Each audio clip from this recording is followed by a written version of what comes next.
Hello guys, Packin here, and what I have with me I'm really excited about is another lightsaber purchase. and yeah, this is the lightsaber that I've always wanted, a Starkiller lightsaber, and I happened to get one from a site called Pach Store. They're from Hong Kong, and I took a chance to purchase them for the first time, and and they came out with this nice deal during March 28th. It takes about like 4 days till I receive it on the 1st of April. So April 1st, it's not April Fool's, but I was very excited to receive this because this is my first Starkiller lightsaber I've able to obtain. But anyways, I want to show you. They came out with this. They came from a DHL Express, so that's why it takes about 4 days, all the way from Hong Kong. So I just want to say thank you, Aaron Lin from Pach Store, for providing this awesome saber in your marketplace. So anyways, I did the unboxing. I just had to open it up first to check out if everything's okay, because if you're buying something from Hong Kong, you're gonna have a little skepticism, but you wanted to make sure everything is there. So let's discard this. You're left with this box. I know it's not much, so what I did is I used a scalpel tool, just open it up, and this is what you left. Upside down. There you go. This here is from a company called T39A Sabermaker. I believe they are a Chinese company. I am not sure, as they don't have a lot of information about this at all. So on their website in Pach Store, you will notice that when someone orders this, like myself, you will notice that there's a discrepancy on the description. The description stated that that this comes in empty with electronics. People are, misinformed themselves, thinking that it does not come with electronics. It's a little confusing, but this one comes with electronics installed. However, Pach Store will not be warranting their electronics because they want to promote it as an empty hilt. So having a electronics installed on this kit is a bonus. May not be the best soundboard in the world, but it is a bonus nonetheless because it is installed for you. This box seems to have better days. Notice that there's a lot of creasing. But anyways, let's open it up. Okay, let's go from here. And load, and behold, the Starkiller. Oh man. She is amazing. I like that they come with a foam material. It doesn't come with this wrapping, a bubble wrap to protect the saber. This is cut out specifically for this Starkiller, or Moonkiller. This is a Moonkiller V2. It comes with a acrylic blade plug. Now look at this blade plug. That is beautiful. And notice at the bottom is a solid piece of acrylic, not like traditional blade plugs that would have these polycarbonate tubes being cut out. This is a one solid piece, but it's all brass. It's very beautiful as a razor finish underneath.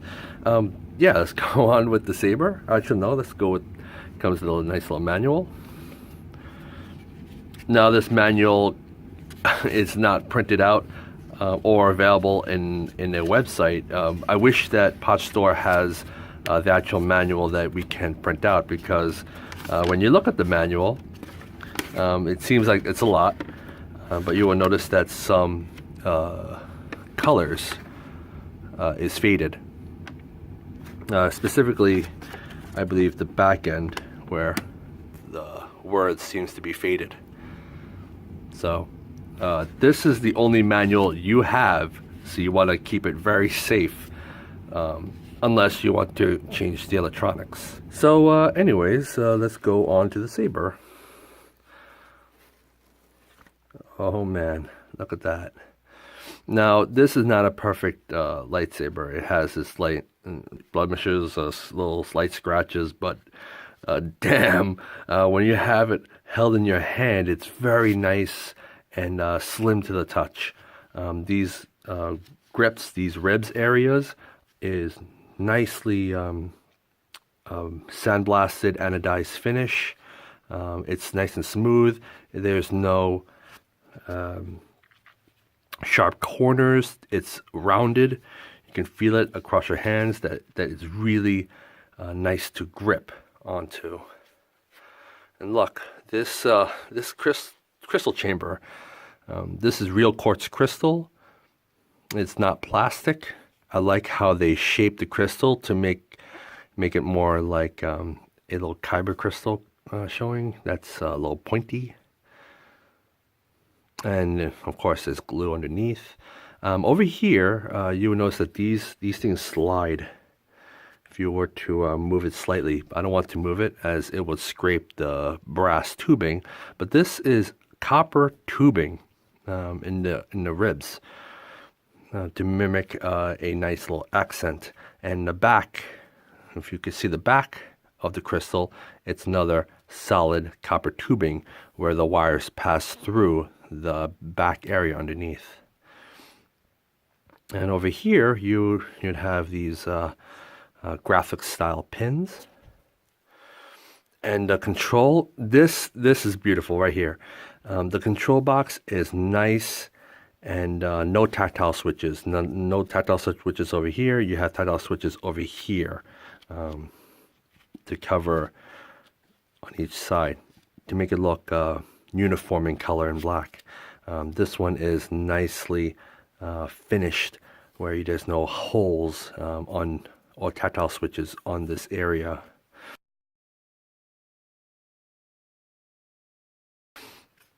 And you also have a custom machined knurled button. And that is a nice touch too. And you have this bunny ears. That's two-piece. One piece that's just a round piece stuck with this separate bunny ears, which is held together by two sets of screws. And over here is a shine through.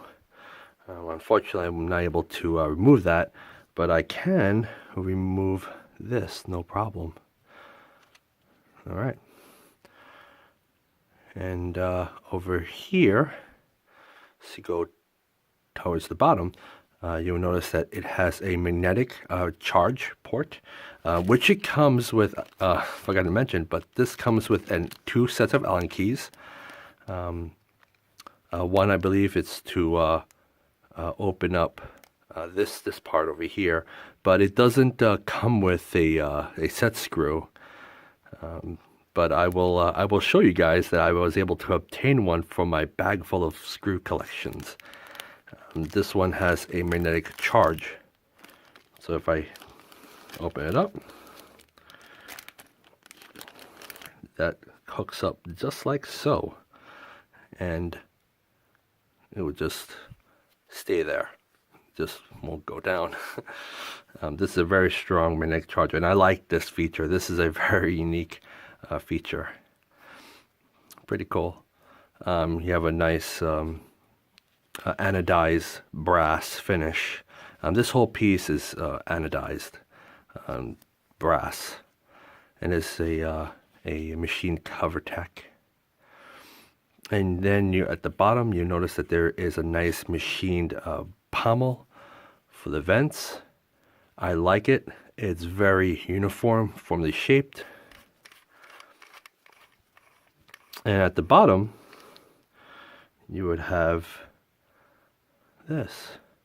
It has a high bass speaker, 2 watt.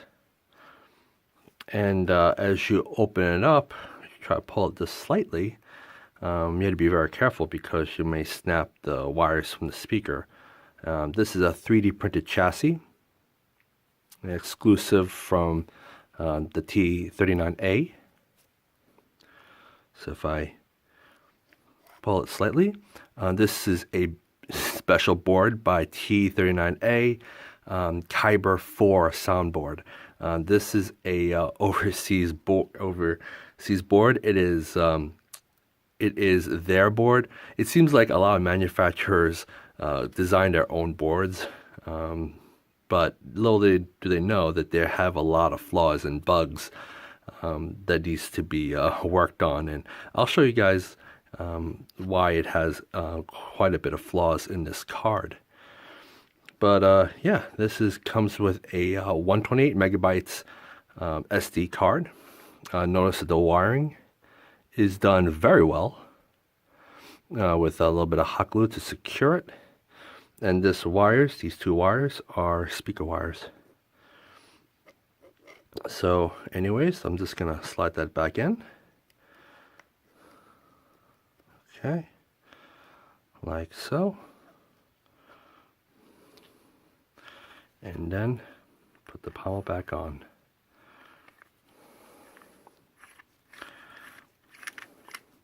Now I have a lot of positive things to say about it, and I'll tell you in detail the negatives at the same time during the video when I make this review. But overall, my impressions of this is very, very, very awesome, very, very positive overall. But anyways, this is the main switch, and I believe this is the auxiliary switch.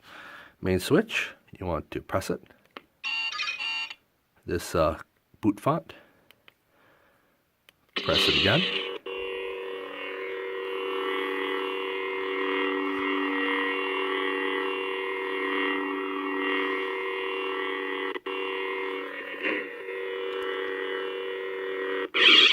Now you hear that skip during the hum.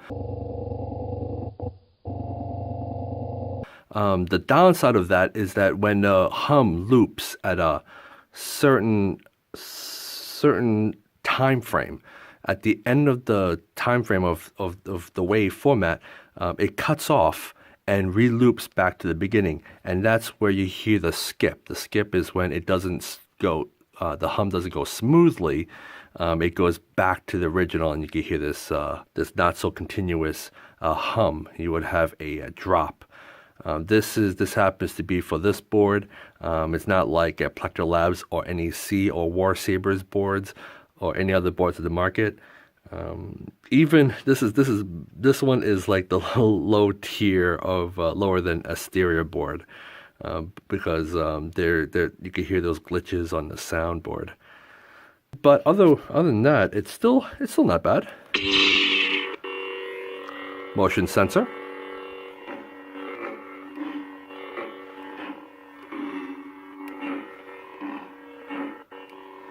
You also have clash.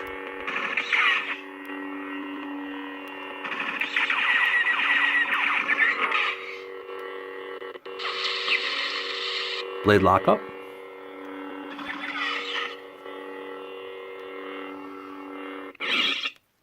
And it has a Tricrete RGB. Now let's try this thing on this nice acrylic. There you go. This is machined to a point where it sits flush across the rim of the emitter. And I really like this style of starkillers because you have a shine through. Most starkillers don't have that feature. They have a solid tube running across to the top, but they keep it tried and true like the Graphics. So if I turn it on, this emits a nice color to it, and you notice that there's a shine through in the glass eye as well.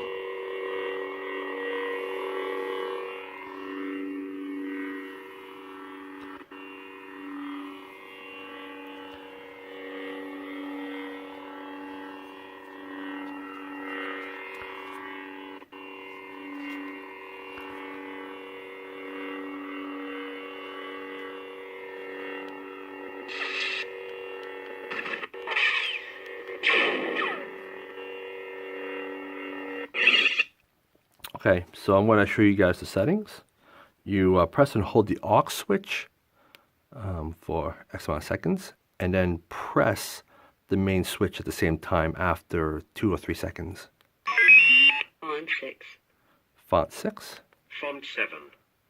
Font 8. There's a glass font, and I will select that font by holding it. Volume selection. You have about 11 volume selections.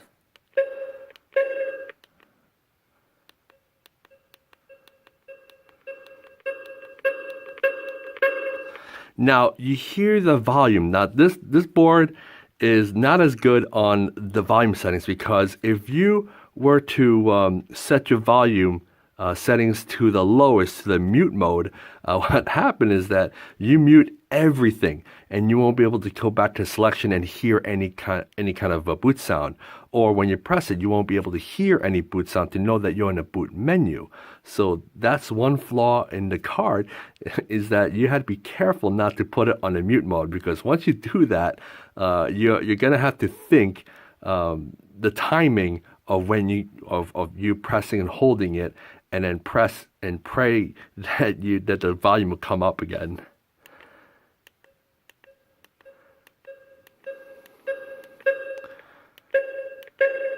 So I'm gonna hold it. 2 seconds. Brightness selection. 1, 2, 1, 2, 3, 4, 5, 6, 7, 8, 9, 10, 11. So you have 11 brightness selections. I would recommend at 9 or 10, just so the battery can live a little bit longer. So 1, 2, 3, 4, 5, 6, 7, 8, 9, 10. 1, 2, hold it. Color selection. So color selection: red, green, blue, amber, yellow, blue, back to blue, royal blue, red. I'm going to go with red on this one. So 1, 2. So this feature is also a color selection feature. If I press this, it pulses, it breathes out different RGB colors. Now, it's confusing for me why they have a feature before that to select colors, while this one would just allows you to toggle different colors. So, you know, for the board maker, if T39A is watching this, keep this as a color selection and not the other one, because you're just wasting programming where they both do the same thing. So I want to see if I can get purple. There you go, purple. And you got a music feature. All right, so even with the music feature, you won't be able to turn on and play the music at the same time. So this is the glass font. Let me take this out.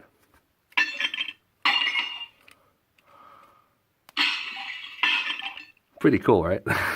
Nah, this one doesn't come with a hum feature, but I can always change the font. My favorite font is number 6. So if I turn this off, hold it. There you go. So you gotta hold that 2 seconds and then press at the same time. Okie dokie. Font 1. Font 2. Font 3. Font 4. Font 5. Font 6. And then you hold it. Okay, and then you press at the same time to lock it.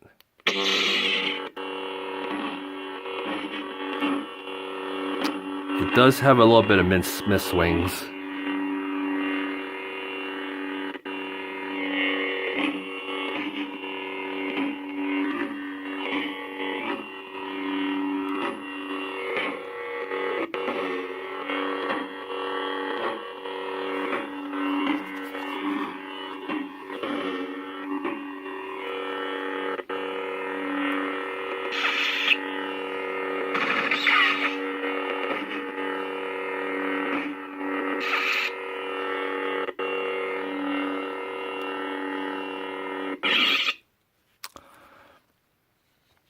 Overall, I really like the machine work from T39A. I am just baffled and amazed how comfortable it is to really hold this nice saber.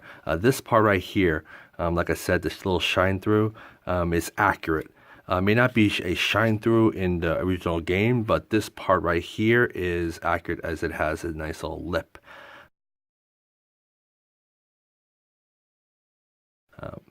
But anyways, to compare, I have a ruler. This one's about 11.9 inches from the middle to the pommel, and the width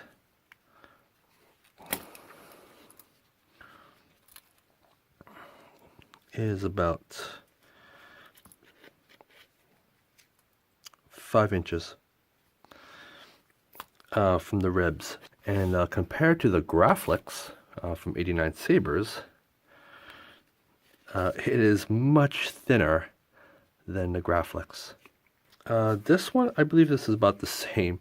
This one's a little bit bigger, but if not, it's almost the same size as the upper part of the Graflex. This is significantly thin. Notice if I compare it side to side. The grips are just massive, and but for this one, it's just really, really comfortable to hold. Now, the downside of this is that you notice that there's a slight bit of glue going on. You notice that there is some kind of super glue along the edges of the ribs, as these are not screwed in through the inside. These are glued in. You know, it says glue marks along the sides. And you notice that the graphics pins are not straight. They seem to be leaning towards the left side. And same on the other side as well. It's not perfectly centered. This one right here. Now, for blade retention, it doesn't come with. But because I ordered like a whole bunch of screws, I was able to obtain a screw that actually fits. And this is the screw that I use. Now, knowing that this one came from Hong Kong, overseas they use the metric system. So the M3 screw, out of this whole bag of screws that I have, I was able to find a screw that actually fits. This is an M3 screw. It's so tiny. Look at that. So this is where this Allen key comes into play. Screw it on. You want to take your time with it, and you don't want to mar up the inside threads. Okay, there you have it. A nice flushed, no screw sticking out, blade retention, and it is really, really beautiful. Wow. So anyways, I'm going to show you guys the charging feature, which I find it pretty awesome, pretty amazing. I'm going to use this. This charger works on any cell phone adapters that uses USB. So what I have here is my Samsung charger, which I use for my Galaxy S7, and what I put over here is my velvet velvet dining chair. It's a bit of a mess, but anyways, you just put it into the outlet and find the port. All you gotta do is take the other end and let it grab on like a forced magnetic charge with that. So once it's secure, it's now charging. Now what's really cool is that when you press the main switch, actually the main switch is over here, you will notice that it lights up. When you press it again, it will not turn any sound because it's charging. Now this right here is a battery indicator. When the light shines that means it's fully charged. Now, the only time that that if your battery's depleted, you notice that the crystal is blinking red. So while this is already charged, that is a battery indicator to show you guys. So my initial impressions, Aaron, this is a fantastic product. I wish you had more of this in your store. I was able to obtain it during a sale, and it's pretty expensive. It cost me a little bit over $300, but it's a very affordable price point compared to other starkiller in the market. This is the Moonkiller V2, and she is quite a beautiful piece. You have to be very careful with the bunny ears because this is a one piece and it's very, very, very fragile, and you don't want to bend the bunny ears. This one right here, I like how they machined it with the correct knurling. Although I do wish that this is a little bit flatter, as in the game. This one is a little bit flatter with a little bit of concave to separate the knurling.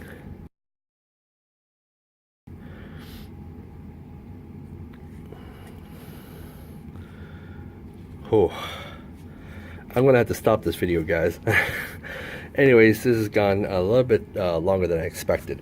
But anyways, I hope you guys find this video very informative. I really enjoyed this saber. When I first got it, I took a whole day just to really look into the saber and really play test each of the fonts. The fonts, it's a 128. It does use Plector fonts. So this is the same kind of setup as a war saber, as it has folders for each different category for the font. So you could use the Plector Labs font and put it in there. This is what it comes with. It comes with 9 different fonts. But anyways, this is my in-depth review of the Moonkiller V2 from the Pach Store. I hope you guys find this video very informative. I hope you guys were able to get your hands on this wonderful piece. It is amazing. The level, the craftsmanship, it's still amazing.